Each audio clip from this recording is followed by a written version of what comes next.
So, Peter, is El Salvador's president open to receiving more criminal migrants to come to his notorious mega prison? Yes, Sandra, and that is the backbone of this newly blossoming relationship between the United States and El Salvador. We're a great country, but we had stupid people running this country, and I can say it. But what they've done to us at the border should never and can never be forgotten. It's a sin, what they did, and you are helping us out, and we appreciate it. Anybody who is anybody that could help get Kilmar Abrego Garcia back to the U.S. is in the Oval Office right now. The Supreme Court wants the White House to help facilitate his return after that lower court ruled he was wrongfully deported. But it's not going to happen. White House officials say he was determined years ago to be a gang member, and the El Salvador president says releasing him doesn't make sense for either country, so he won't. Of course, I'm not going to do it. It's like, the question is preposterous. How can I smuggle a terrorist into the United States? I don't have the power to return him to the United States. So you could release him inside El Salvador? Yeah, but I'm not releasing, we're not very fond of releasing terrorists into our country. This is the first day in weeks since Liberation Day that tariff talk has not completely dominated the conversation here as you go down tent by tent on the North Lawn. But it did come up. President Trump said a few minutes ago there will soon be new tariffs on pharmaceutical imports. Sandra.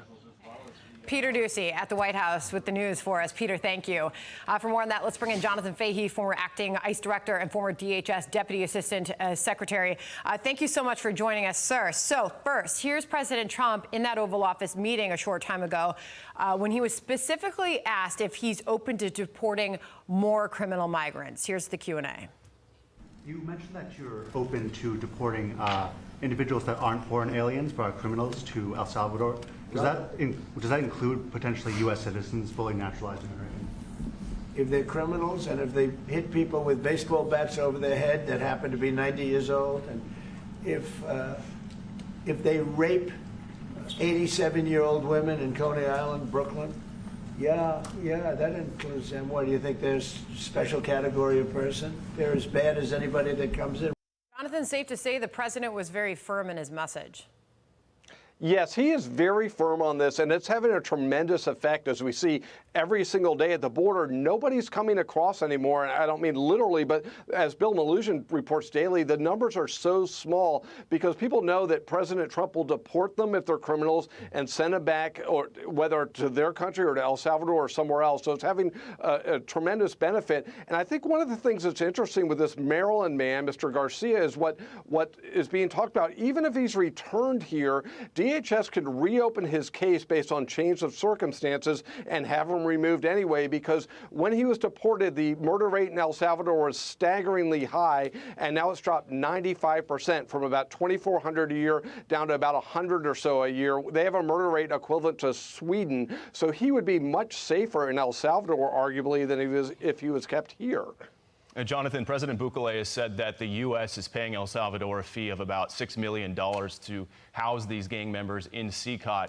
I don't know about you, but that seems not like a whole lot of money. So I guess the question is, what's the benefit for El Salvador? What's their incentive to want to house these violent criminals from around the world on behalf of the United States?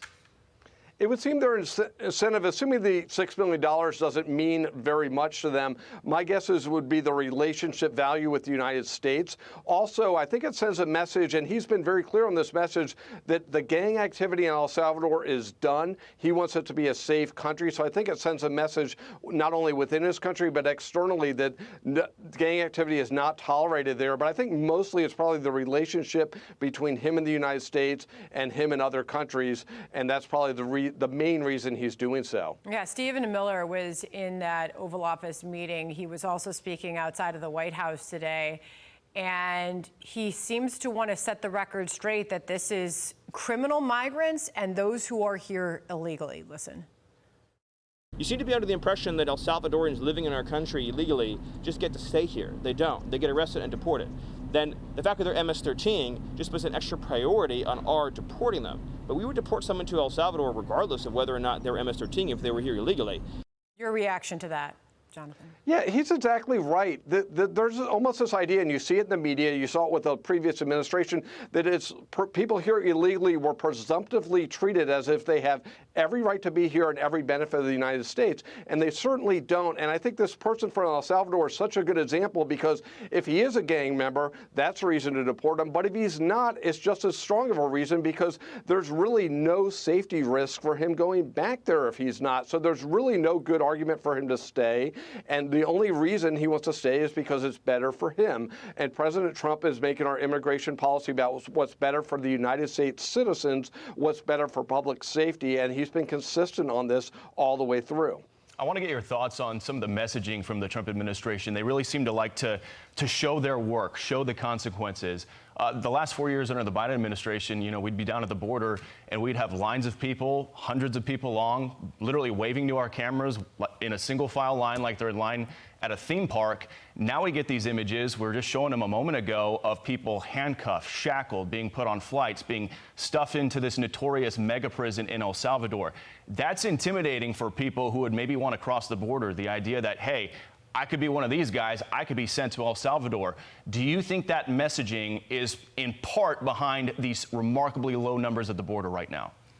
Yeah, I would think that's one of the biggest factors in it, because it's really pitch perfect. It sends the message, we're done. The Biden open borders, free stuff when you get here is over, and you'll be deported, and you'll be deported in a way that's not convenient for you. So I think it's very good. And all law enforcement, the strongest law enforcement is deterrence. You don't have law enforcement where you catch the bad guy. You want them not to do anything. That's why security, cops on the street, things like that are so strong at sending the message. And the administration has been so effective at that. Without any new resources, they've basically eliminated the problem at the southern border. Jonathan, great to have you on. Thank you so much. Thank you. I'm Steve Doocy. I'm Brian Kilmeade. And I'm Ainsley Earhart. And click here to subscribe to the Fox News YouTube page to catch our hottest interviews and most compelling analysis.